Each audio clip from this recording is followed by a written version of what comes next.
Capítulo 4 da pluralidade das existências.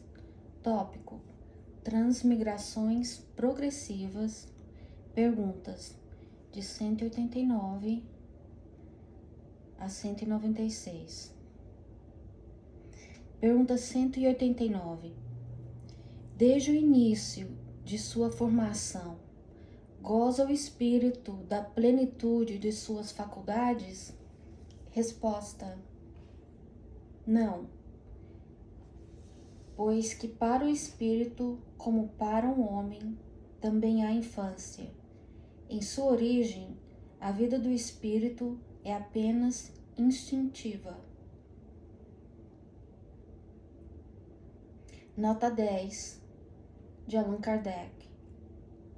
Segundo os espíritos de todos os mundos que compõem o nosso sistema planetário, a Terra é dos que tem habitantes menos adiantados, física e moralmente.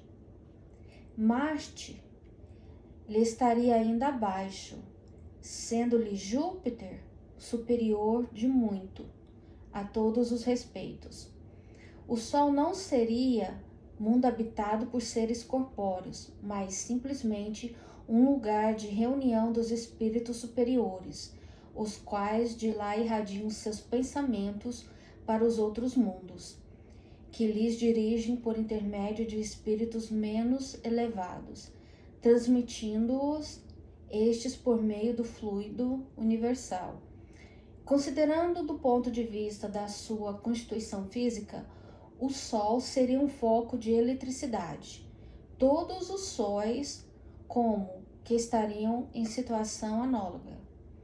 O volume de cada um e a distância que seja do Sol, nenhuma relação necessária guardam com o grau do seu adiantamento, pois que, do contrário, Vênus deveria ser tida como mais adiantada do que a Terra e Saturno menos do que Júpiter. Muitos espíritos que na Terra animaram personalidades conhecidas disseram estar reencarnados em Júpiter, um dos mundos mais próximos da perfeição, e a causado espanto que, nesse globo tão adiantado, estivessem homens a quem a opinião geral aqui não atribuiria tanta elevação.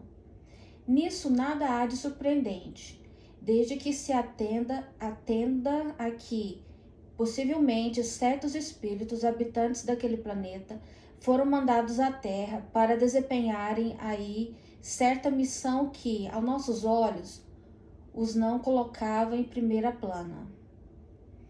Em segundo lugar, deve-se entender aqui entre a existência que tiveram na Terra e a que passaram a ter em Júpiter, podem eles ter tido outras intermediárias em que melhoraram.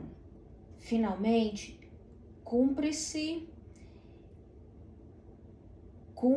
considere que aquele mundo, como o nosso, múltiplos são os graus de desenvolvimento e que entre esses graus pode mediar lá a distância que vai entre nós, do selvagem ao homem civilizado. Assim, do fato de um espírito habitar Júpiter, não se segue que esteja no nível dos seres mais adiantados. Do mesmo modo que ninguém pode considerar-se na categoria de um sábio do Instituto, só porque resida em Paris. As condições de longevidade não são, tampouco em qualquer parte, as mesmas que na Terra, e as idades não podem comparar. Evocado um espírito que desencarnara havia alguns anos, disse que desde 6 meses antes estava encarnado em um mundo cujo nome nos é desconhecido.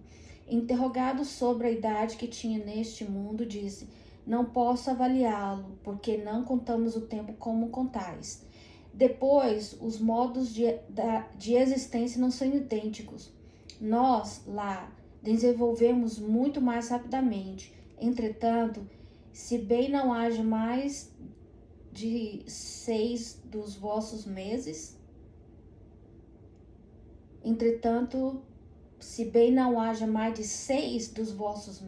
que lá estou, posso dizer que, quanto à inteligência, tenho 30 anos de idade que tive na Terra.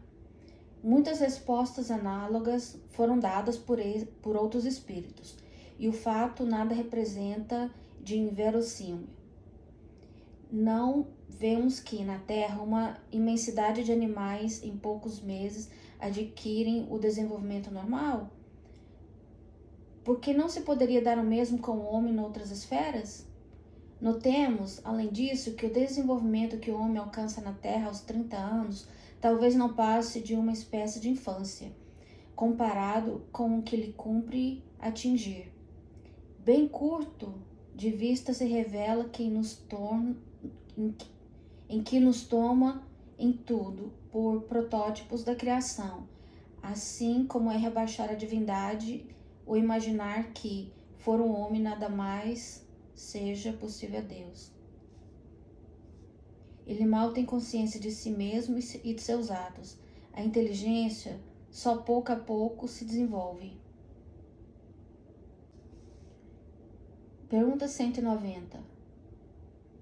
Qual o estado da alma na sua primeira encarnação? Resposta: o da infância na vida corporal. A inteligência, então, apenas desabrocha. A alma se ensaia para a vida. Pergunta 191. As dos nossos selvagens são almas no estado de infância? Resposta: de infância relativa, pois já são almas desenvolvidas, visto que já nutrem paixões. Questão A. Então, as paixões são um sinal de desenvolvimento? Resposta: de desenvolvimento sim, de perfeição, porém não. São sinal de atividade e de consciência do eu. Portanto, na alma primitiva, a inteligência e a vida se acham no estado de germe. A vida do espírito, em seu conjunto, apresenta as mesmas fases que observamos na vida corporal. Ela passa gradualmente do estado de embrião ao de infância, para chegar, percorrendo sucessivos períodos, ao de adulto, que é o da perfeição, com a diferença de que para o espírito não há declínio, nem decrepitude, como na vida corporal, que a sua vida, que teve começo, não terá fim, que imenso tempo lhe é necessário, do vosso ponto de vista, para passar da infância espírita ao completo desenvolvimento, e que seu progresso se realiza, não num único mundo, mas vivendo ele em todos mundos diversos. A vida do espírito, pois, se compõe de uma série de existências corpóreas, cada uma das quais representa para ele uma ocasião de progredir. Do mesmo modo que cada existência corporal se compõe de uma série de dias, em cada um dos quais um homem, porém, obtém um acréscimo de experiência e de instrução. Mas, assim como na vida do homem, há dias que nenhum fruto produzem, na do espírito, há existências corporais que ele nenhum resultado colhe, porque não a soube aproveitar. Pergunta 192. Pode alguém, por um proceder impecável na vida atual, transpor todos os graus da escala de aperfeiçoamento e tornar-se espírito puro, sem passar por outros graus intermediários? Resposta: não, pois o homem julga perfeito, longe está da perfeição. Há qualidades que lhe são desconhecidas e incompreensíveis. Poderá ser tão perfeito quanto comporte a sua natureza terrena, mas isso não é a perfeição absoluta. Dá-se o espírito o que se verifica com a criança que, por mais precoce que seja, tem de passar pela juventude, antes de chegar à idade da madureza, e também com o enfermo que, para recobrar a saúde, tem que passar pela convalescença. Demais ao espírito cumpre progredir em ciência e em moral.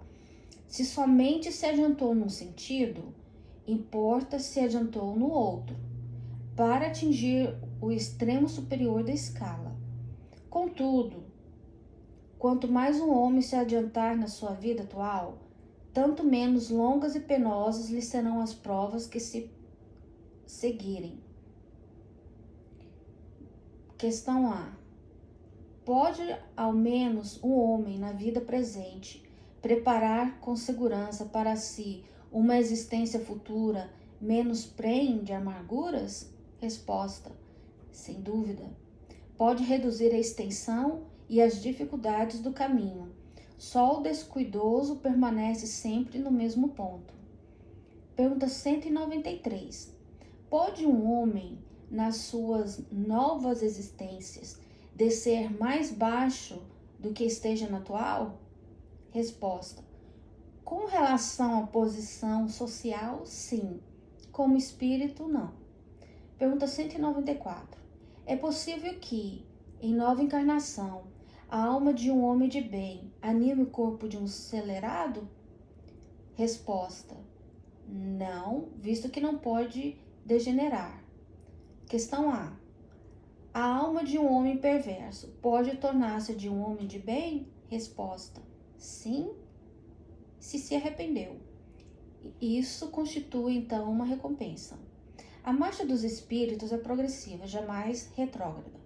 Eles se elevam gradualmente na hierarquia e não descem da categoria a que se ascenderam. Em suas diferentes existências corporais, podem descer como homens, não como espíritos. Assim, a alma de um potentado da terra pode mais tarde animar o mais humilde obreiro e vice-versa. Por isso que, entre os homens, as categorias estão frequentemente na razão inversa da elevação das qualidades morais. Herodes era rei e Jesus carpinteiro. Pergunta 195. A possibilidade de se melhorar em outra existência não será de modo a fazer que certas pessoas perseverem no mau caminho, dominadas pela ideia de que poderão corrigir-se mais tarde? Resposta: aquele que assim pensa em nada crê, e a ideia de um castigo eterno não o refraria mais do que qualquer outra, porque sua razão a repele, e semelhante ideia induz a incredulidade a respeito de tudo. Se unicamente meios racionais se tivesse empregado para guiar os homens, não haveria tantos céticos. De fato, um espírito imperfeito poderá, durante a vida corporal, pensar como dizes, mas, liberto que seja da matéria, pensará de outro modo, pois logo verificará que fez cálculo errado, e então sentimento oposto a esse trará ele para a sua nova existência. É assim que se efetua o progresso, e essa razão porque, na Terra, os homens são desigualmente adiantados.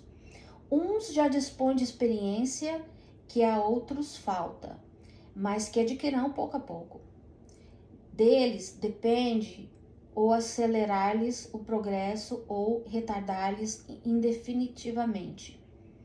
O homem que ocupa uma posição má deseja trocá-la o mais depressa possível.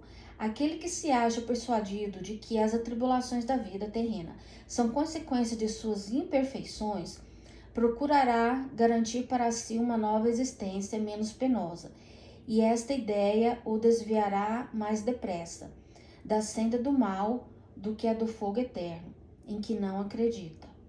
Pergunta 196.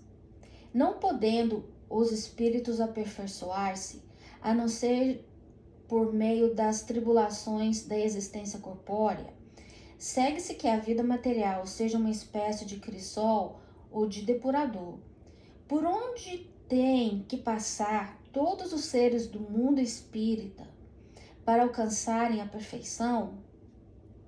Resposta: sim, é exatamente isso. Eles se melhoram nessas provas, evitando o mal e praticando o bem, porém, somente a cabo de mais ou menos longo tempo, conforme os esforços que se empreguem. Somente após muitas encarnações ou depurações sucessivas atingem a finalidade para que lhe tendem. Questão A. É o corpo que influi sobre o espírito para que este se melhore, ou o espírito que influi sobre o corpo? Resposta: teu espírito é tudo. Teu corpo é simples veste que apodrece. Eis tudo. O suco da vida nos oferece um símile material dos diferentes graus da depuração da alma. Ele contém um licor que se chama espírito ou álcool, mas enfraquecido por uma imensidade de matérias estranhas que lhe alteram a essência. Esta só chega à pureza absoluta depois de múltiplas destilações e em cada uma das quais se despoja de algumas impurezas. O corpo é o alambique em que a alma tem que entrar para purificar. As matérias estranhas se assemelha o perispírito, que também se depura, à medida que o espírito se aproxima da perfeição.